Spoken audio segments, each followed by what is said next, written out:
he quotes his own name. B-A-C-H.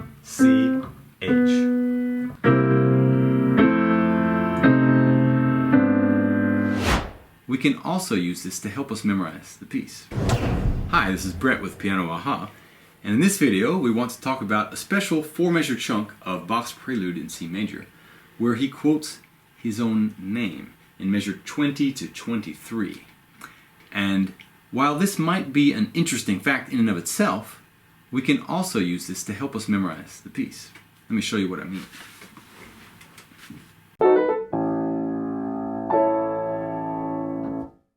So we're talking about these 4 measures here, measure 20 to 23. Now I said before, Bach quotes his own name, B-A-C-H. But now we have to resolve the question, how could he quote his own name if there is no such thing as an H in the musical alphabet? So let me shortly explain how the Germans see this. So in English you would say A, B, C, D, E, F, G, right? Just like the beginning of the alphabet. The Germans see this somewhat differently. They say A, H, C, D, E, F, G. Now, if that seems illogical to you, then that makes 2 of us. But that's the way it's done in Germany. A, H, C, D, E, F, G. Now, you might be wondering, where's the B? Because now we've solved the problem that we have an H, but now we don't have a B. Well, it might seem logical to you, and it might not, that the B is itself right next to the A. So of course, what comes after A in the alphabet? B. So they call this one B.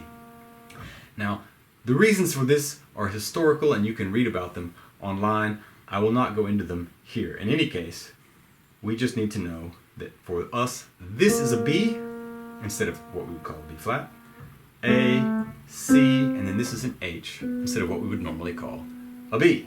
So if we want to quote Bach's name, we would play B, A, C, H. And that's exactly what happens in this measure here.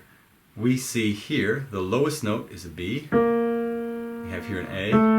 Now we look here at the middle note, and here again at the lower note. B, A, C, H. You can hear that this way. Or it also sounds like this.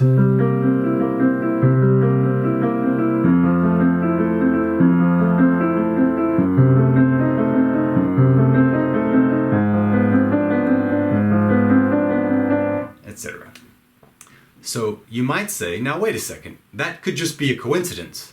Maybe Bach didn't do it on purpose. After all, we're taking here the lowest note, again the lowest note, and then we're grabbing this middle note here for our own purposes, and then again taking the lower note. And I'll grant you that.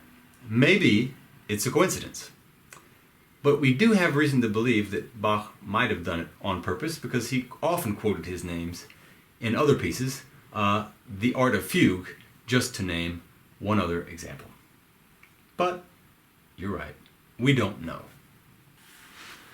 So, whether Bach actually did this on purpose or not doesn't have to concern us at the moment.